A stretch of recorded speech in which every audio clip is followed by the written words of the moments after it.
This is going to be my first attempt at making my backcountry coffee using the system I intend to use on the upcoming trip. Now, I've used elements of this before, but this is the first time I'm going to put it all together and from start to finish using the coffee system that I intend to use on the trail. So I got my canister fuel, I got my water supply. I'm going to get out my Soto pot and Soto stove. Now, I can nest the fuel canister in this stove, and I do occasionally. But for this, I'm not, because I put my pre-measured coffee and filter in here. I've got the stove in here, and I've got the GSI drip.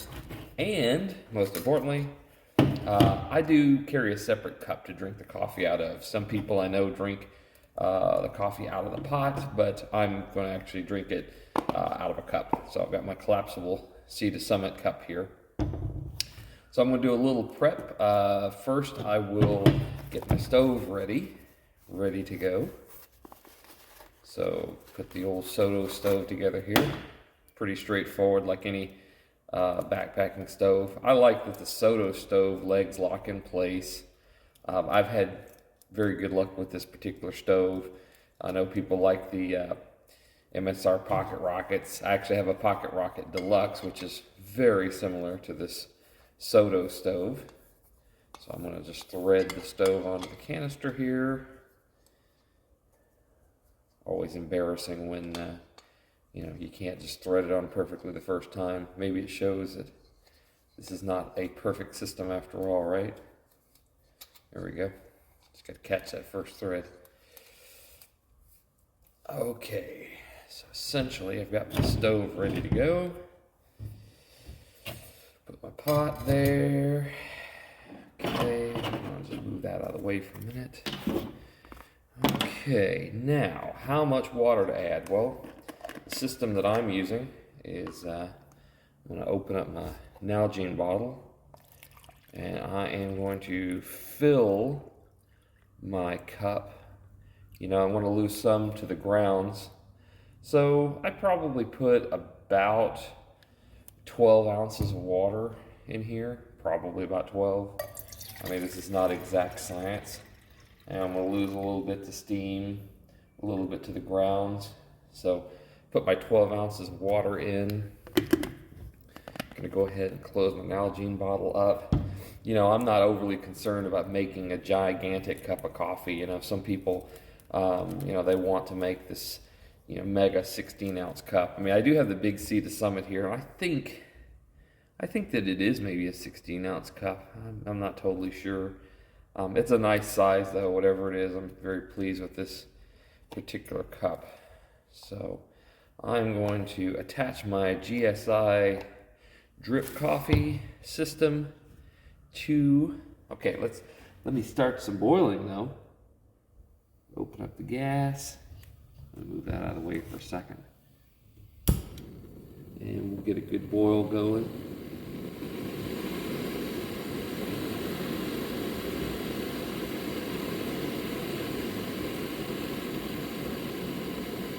Usually takes about 3 minutes. Get some water boiling here in my Soto. Yeah, about 3 minutes typically. So while that's going on, I'm going to set up my GSI here. Get my drip coffee system all ready to go. So I basically pre-measured the amount of coffee grounds that I'm going to use. Just makes it convenient. I'm going to have a small baggie like this for each day out on the trail, so I don't have to do any measuring at the camp. And the reason I use the paper filter, it's not because the GSI drip filter is inferior in any way. It's just that after making probably about a half dozen cups of coffee using the GSI drip, I did some testing with and without additional paper filters, and I determined that I think the flavor is improved by the slow drip. So I'm very happy with putting a filter. It's not really a lot of extra weight worth mentioning or measuring. I'm not trying to be the world's most super ultralight backpacker. I mean, as you can see, I'll have a baggie for each day. So, heck, there's people that count baggie weight as their into their weight equation. So, yeah, I just found that the paper filter makes a big difference on flavor. As you'll see, the way I pour it also matters. Slow and steady into the filter versus just dump the water and let it flow in. So we're gonna let the water boil. Everything's ready to go as far as making the pour. It is important to have a lid, I think. The Soto stove lid has a little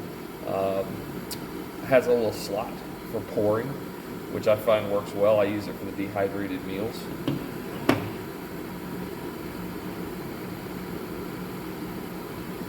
I see some bubbles starting to form here in the water, so we're getting there. Probably should have started a timer just to keep an idea how long it takes. I'm inside my shop today. I was going to do this outside, but it's a little cold. So I'm just in my workshop.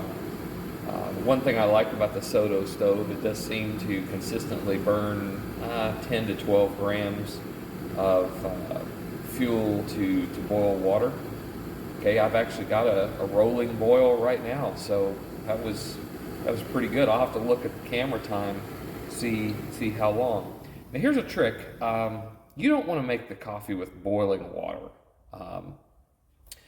Boiling water temperature is going to be over 200 degrees. I find the sweet spot for my coffee kind of in the 190 to 195. Now, a lot of people, they'll tell you, oh, it's got to be 195 to 205. That's fine. You know, coffee, it's kind of like barbecue. Everyone's got their particular taste and style. But I find I like to use the water at a temperature basically about 30 seconds off boil. So we're coming up on that pretty quick here. It's not going to be perfect, but you'll notice I've turned the stove off. The water is still turning just a little bit. I've got some nice heat coming off the top of it. I'm going to put the lid on actually so I don't have any more heat loss at a great level. And then we're going to start pouring. So just give it another couple of seconds. So what we're going to do now is I'm going to start my pour. As I mentioned, I'm not going to just dump all this water in here. I'm going to put just a little bit to kind of get started. And what we're doing with that initial pour is what's referred to as the bloom. And effectively what we're doing is we're soaking the grounds that are here in the filter. We're not washing all the water down. We're giving a little bit of time for the grounds to sort of soak up that water, kind of I'm going to say activate the grounds, if you will. I'm not really, right now going for a volume pour. I'm going for we're going to get those grounds to absorb the hot water, puff up a little bit, release some of the flavor, and then we'll be ready to start adding water for our drip process. So the grounds look nice and fluffy, so I'm just going to go ahead and start doing my pour. Now, you don't want to just dump all that water in there at once. You want to give time for the drip system to do its magic. And so what I'm doing is kind of pouring around a little bit, make sure I'm consistently filling the filter up, let it do its thing and drip here. So it looks really, really good. I mean, it's doing its thing. Very pleased with this filter and the way that it performs. No doubt about it. All right, pour a little more in there. Adding a little more water this time. Force a little more good Java juice through that filter. Some people may say, well, this coffee is going to be cold before you get your first cup, and that's a fair assessment. If it's 20 degrees outside, this coffee is going to be getting cold. I will confess, I don't drink my coffee piping hot, so not a huge factor for me, but surprisingly, the Sea to Summit cup does a good job at keeping that coffee warm. I mean, it does have some insulating properties. It's not the same as a Yeti cup, but it does a good job. So just let this water filter through here. So these are number 2 unbleached paper cone filters, basically. The number 2 sized. Yeah, it's a nice slow drip coming out of it. So probably when this water comes down, we're getting close to being done. Again, I started off with the Sea to Summit cup as my measurement, and I may have even put too much in it before I put it in a pot. You know, there is just a little bit of loss, like I said, between the steam, boiling off the steam, and a little bit of loss will be to the filter in the ground, but not very much at all. Let me see how much. See, I actually do have a little water left over here. I could still pour some. I'm gonna go ahead and just kind of finish this off. I don't want to overfill my cup, but let's see here. Yeah, I pretty much used up my the water that I boiled. So we'll let this drip out, and then we're basically done.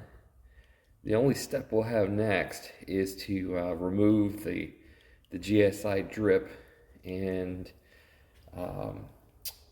taste the coffee. So we're getting close. Let's see here. We're still got a nice warm cup of coffee. It's not scalding hot. You know, I know a lot of people like their coffee just really burning, piping hot. This probably won't be that cup of coffee if you're out there and it's 20 degrees outside, but I think it's a simple system, and most importantly to me, it makes a good tasting cup of coffee. I think that's a key thing, is all these different backpacking styles of coffee, whether it's a French press, AeroPress, or percolator, they're going to create a different flavor. And I've tried most of them. I use a French press a lot at home, but I find this drip is really working well for the backcountry coffee. So what I'm going to do now, we've mostly got our drip through there. I think we've got it. I'm going to do a little good old-fashioned tea bag kind of squeeze here. Not really necessary, but the beauty is I've got my bag. So as far as mess goes, there's really no mess there. I'm essentially going to carry, of course. Now you might say, well, now you're carrying a heavy empty bag of grounds. Well, the thing is, I can't dump those grounds out on the ground. That wouldn't be right. There's a little bit of water in here too. It's not much. I'm going to put this down inside my gallon freezer bag I use for trash. So now I'll take the GSI drip off. Not really as difficult as I'm making it look. These clips are great, by the way. I've tried this now in probably 4 or 5 different cups, and it does a good job. So I'm going to pick my coffee cup up here and have a taste. You're not going to see that. It's going to be off camera. Delicious. It's not bitter. That's really key to the temperature, because I did not pour it directly off boil. I probably could have even waited a little longer before I started to pour. I don't like my coffee bitter, so if you don't, you got to reduce that temperature a little bit. But that summarizes it. This is an overview of how I make my backcountry coffee. So hope you enjoyed.